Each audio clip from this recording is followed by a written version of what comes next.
The Valkyrie who laughed at danger. Once upon a time, a Viking leader and his daughter moved into a new home. This house was haunted by a ghost who terrified them. I was really terrified. So was I. Let's ask the villagers for help. But no one in the village was brave enough to enter their home. Can't go in there. No way. What will become of us? Luckily, there was a brave Valkyrie who was afraid of nothing. She laughed at danger. No worries. I'll get rid of that ghost for you.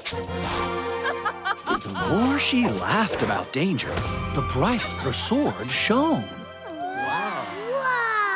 Lupin, but what are you doing here? That sword is so amazing! Can I take the Valkyrie's place? Oh, please!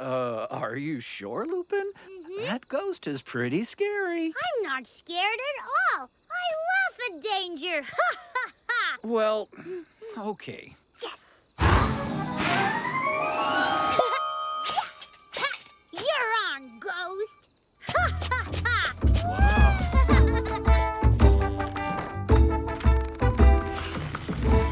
The Viking leader's home was in total darkness. Luckily, the Valkyrie's magical sword shone as brightly as her courage.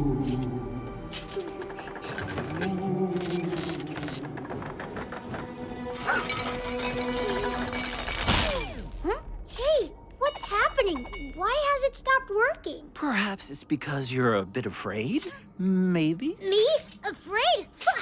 Not at all. The sword is the one who's afraid. I'm fine. I laugh at danger. What was that noise?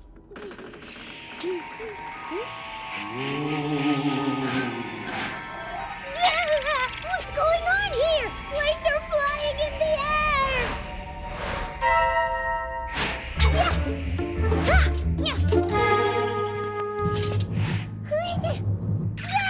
After a first confrontation with the ghost, the brave Valkyrie decided to, hide. Are you okay, Lupin? Everything's fine. I'm not scared at all. I just wanted to visit the house. But where's your magic sword? You can't see anything without it. No need for that. That ghost isn't scary at all.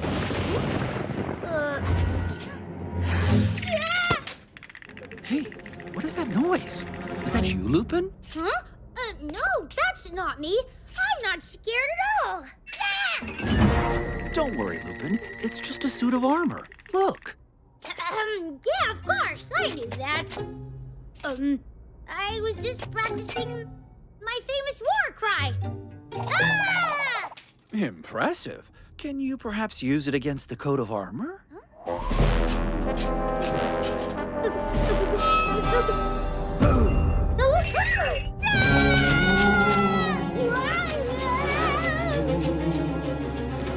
The brave Valkyrie should have already been able to get rid of the ghost. But she decided to run out of the house instead. Lupin, what are you doing? Sorry, I wasn't able to get rid of the ghost. I thought I wasn't afraid of anything, but in fact, I'm scared too. Well then, I guess all we can do now is move house. No, I messed everything up.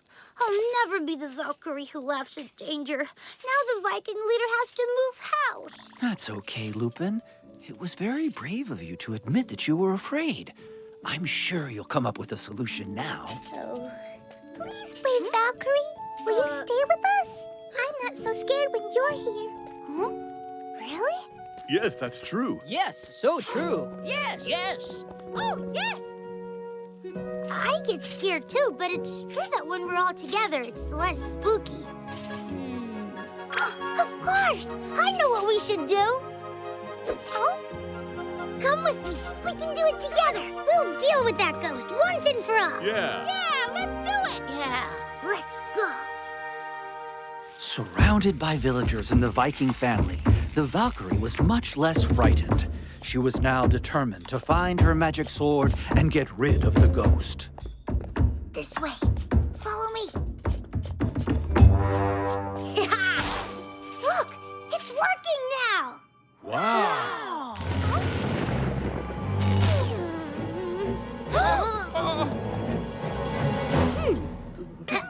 And there's the armor.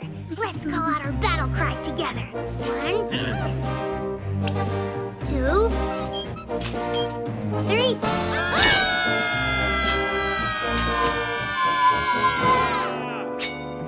We did it!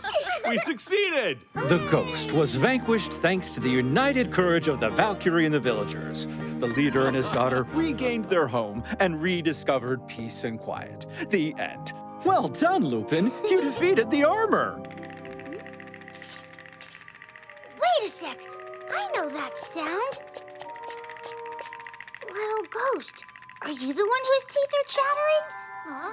You're scared of us? But why? You know, we're not mean. You're not? Well, I'm not mean either. It's just that I'm afraid of Vikings. That's why I wanted you to leave the house. Oh, I see. Everyone is scared of something without reason. I know what we can do. From now on, the ghost, the Viking leader, and his daughter all lived together as a little family. And even if sometimes they were frightened, it didn't matter, because they were together. The end. Well done, Lupin. Oh, it was actually quite easy not to be afraid anymore.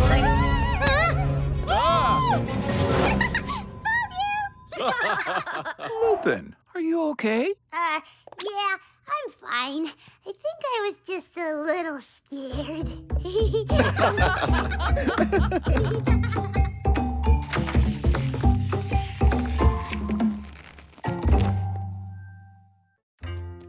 The Fisherman, the Phoenix, and the Fish. Once upon a time, there was a little hamlet by the sea where all the villagers were great fishermen. We are all great fishermen. But from one day to the next, all the fish mysteriously vanished, and the villagers had nothing to fish. Yuck! The fishermen turned to the wisest fisherman of all. There must be a logical explanation for this. What? Lupin, what are you doing here? Can I be the story's hero? Please, please, please. With my famous flair, I'll find the answer fast. Well, okay. You can be the wise fisherman, but take time to consider the situation carefully. I promise. Thank you, Mr. Narrator. So, there's no more fish? It has to be the Phoenix! I'm sure it ate all the fish. It didn't leave us anything. Huh? Hey, there's that cursed Phoenix! I'm coming for you, evil Phoenix! Whoa, Lupin. Shouldn't you maybe investigate a bit more? Why bother, since we already have the culprit? Don't worry, I'll take care of this big fish thief. Yay! Attack! After a very prompt investigation, the fishermen set off in search of the great Phoenix. The wise fisherman approached the Phoenix's nest. He remained hidden inside his boat to observe the bird from afar. What? I didn't come all the way here to observe it. I have an idea. Lupin, don't get too close. Remember, the Phoenix is the fire spirits. I'm here to accomplish my mission, right? Hey, you big nasty Phoenix! Where are you? Oh, it's a little bit scary. Is it gone now? What have you come here for, little fisherman? I've come to stop you eating all the fish. Oh, I see. Of course. Being big and strong and majestic, it's bound to be my fault. Don't you realize that a phoenix doesn't even eat fish? But everyone says it's your fault. Now all I have to do is bring this phoenix back to the village. Hey, that's not fair. Well, that's what happens when you irritate the fire spirit.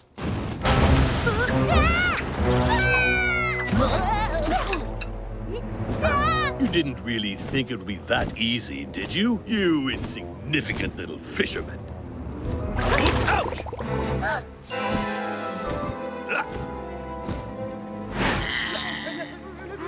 The fire spirit can't touch water? Lupin, maybe there's something to deduce from that? Since he can't get close to water, that must mean he can't swim. Right? And what else? I guess it means he can't catch fish. Well done, Lupin. That's a clever deduction. But if the phoenix isn't the culprit, who is? I know! Back to the village! The wise fisherman hurried back to the village with a very precise goal in mind. Lupin, what are you doing? Dear fisherman, the phoenix isn't the culprit after all. He's terrified of water. Which means the culprit has to be one of you! What? Someone caught all the fish and is keeping them for himself. It's him. He smells a fish. And so do you. I do not. It's him. He has a fishing boat. You have one too. That's true. Hey, calm down, everyone. He's the culprit. He was meant to get rid of the phoenix, and he didn't do a thing. Yeah, he's in cahoots with the phoenix. Grab him. Yeah! Hey, he's running away! At sea once again, the wise fisherman knew he had to start all over. He had to solve the mystery of the disappearing fish. Phew, those fishermen are crazy. I didn't do a thing. How can they accuse me without any proof? But Lupin, isn't that exactly what you did to the phoenix and the villagers? Oh, yes, that's true. I guess I jumped to conclusions. But this time I'm going to investigate properly. Let's start from the beginning. Fish live underwater. So if we want to find them, we have to search underwater.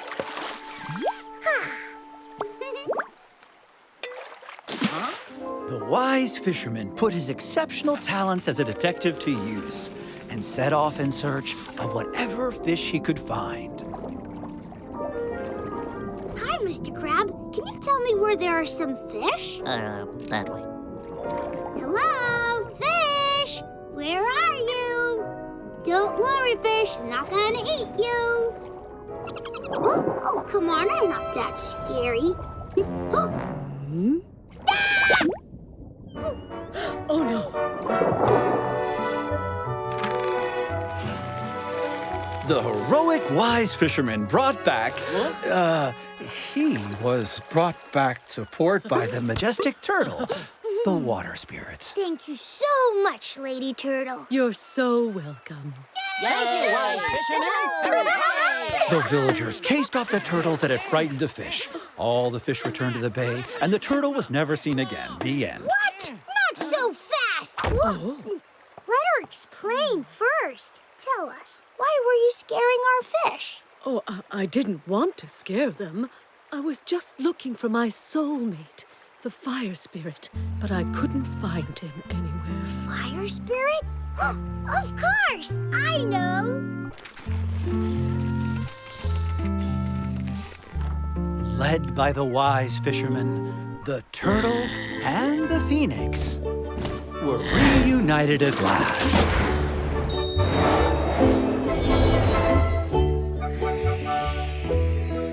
And together, they ensured that the village never lacked fish again. Yay, fish! The end. Well done, Lupin. That was a truly heroic contribution.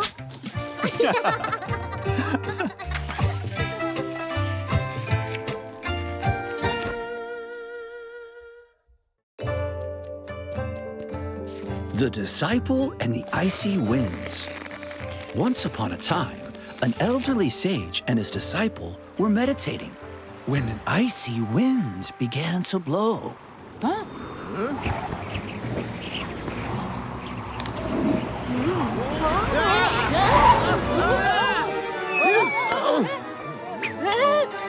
The disciple asked his master, Master, may I seek out the source of these mysterious winds? Yes, for one must strive to learn the source of all things. These winds seem to rise from the South Mountain. I shall honor you, Master. Mr. Narrator, don't bother. I'll do it. Lupin, what are you doing here? Oh, please let me go in his place. I really, really want to visit the mountains. Well, okay, but dress warm. Lupin, where did you get that coat? I certainly won't be cold with this. That isn't the old sage's coat, is it? Promise I'll give it back as soon as I'm done. Yeehaw! South Mountain, here I come! And so the disciple set off in search of the wind's origin. On his path, the disciple encountered an artist, busy painting the beautiful surroundings. Greetings, sir. Could you please tell me how to get to the South Mountain? Sir? Cool, a map of the mountains. That's exactly what I need. Lupin, you know that in the real story, the disciple waits for the artist to finish and asks his permission. Can I borrow your map? Let's take that for a yes. So, how do you read this thingy? The disciple easily reached the south. Oh, what are all these bushes? Oh, come on, where is that South Mountain? Phew, we're always climbing in the story. Without the artist's advice, the disciple had apparently read the map upside down. Hey, this isn't the right mountain. That's the right mountain. I'm gonna have to go all the way back down and up again. Wow, I'll just fly over there. Lupin, shouldn't you ask the girl's permission first? No need for that. I'll just fly over and back and return it to her.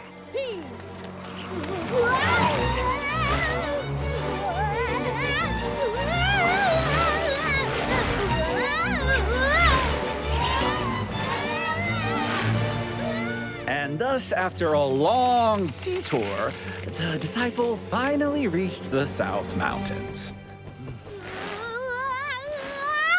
Ouch! Ow! That was not a good idea. The wind is much stronger here. This time I'm definitely in the right place. The disciple saw Byakko, the great snow tiger, cooling himself down with his fan. Wow! So it's his fault. The disciple very politely asked the tiger if he could stop fanning himself. I'm gonna make myself an iced tea. Yeah. Okay, all I have to do is take the fan.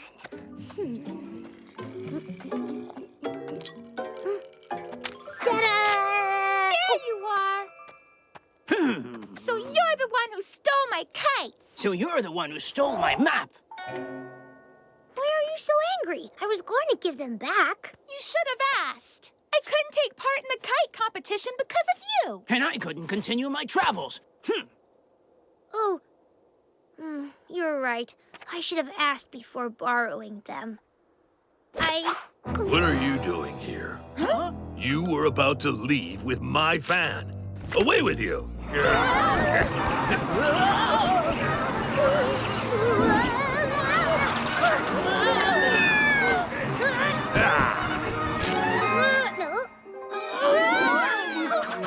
Oh no, Lupin, this is a catastrophe. Byakko is furious. How are we going to finish the story now? I know. Huh? Here is your map. May I borrow your kite, please? How can I refuse when you ask like that? But be careful. You must hold it very strongly, and I will guide you. Cool, thank you. I'm so very hot.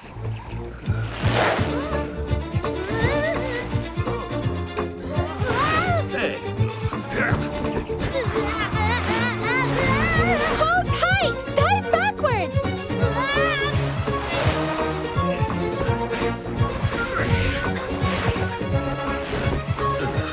That makes me dizzy. Ooh.